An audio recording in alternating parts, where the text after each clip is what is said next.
Habi, çfarë po ndodh në Durrës? Emilian, lajmi është se në Durrës ka nisur me vonesë procesi i shpërndarjes materialeve drejt qendrave të votimit. E kam fjalën nga 7 KZAZ, ku ato janë grumbulluar që një ditë më parë.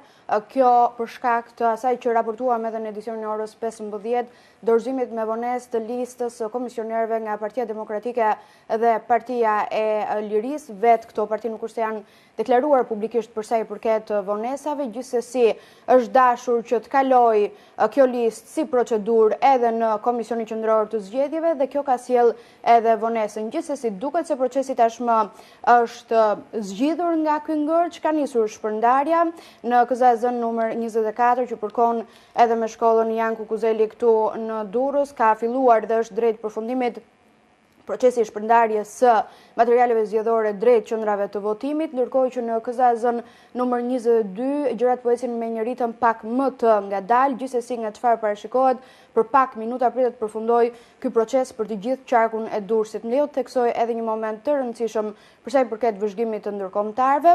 Janë rreth 18 delegacione të Komisionit Qendror të Zgjedhjeve nga e gjithë bota, të cilët kanë ardhur në Shqipëri për të vëzhguar këtë proces. Një pjesë prej tyre janë vendosur edhe në Durrës, ata kanë qenë pikërisht në KZAZ numër 24, ku kanë parë nga afër këtë proces, shpërndarjen e materialeve, kur ky moment ka filluar rreth orës 17:30 dhe janë shprehur optimist për organizimin dhe mbarvajtjen e procesit. Gjithsesi unë ftoj në këtë bisedë edhe kolegen Aigena Korbi, e cila ndodhet pranë KZAZ numër 22, që është një KZAZ ku procesi i shpërndarjes materialeve zgjedhore duket se po ecën, po themi, me ritme më të ngadalta. Aigena, fjala për ty. Po, këtu ku ndodhem, zona e administrimit të zgjedhjeve numër 22, ka rreth 40 minuta që ka filluar procesi i shpërndarjes së materialeve zgjedhore.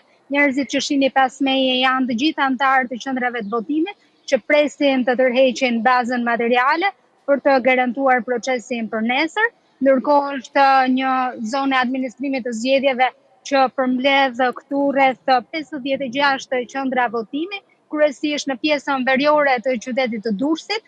Nesër në këto qendra votimi pritet të shprehin vullnetin e tyre me votë rreth 39.000 banorë të Durrësit. Është një proces që pritet të përfundojë, sipas bisedave që unë kam pasur me anëtarët të këtij komisioni, për rreth një orë e gjysmë. Vlen të theksojmë edhe një herë se komisioni i kësaj zone të administrimit të zgjedhjeve ka marrë më tepër kohë se të tjerat për të verifikuar emrat e anëtarëve të qendrës së votimit, të cilat janë dërguar më me vonesë nga opozita. Megjithatë, anëtarët e kësaj zone të administrimit të zgjedhjeve janë shpresplot se procesin do ta përfundojnë me shpejtësi.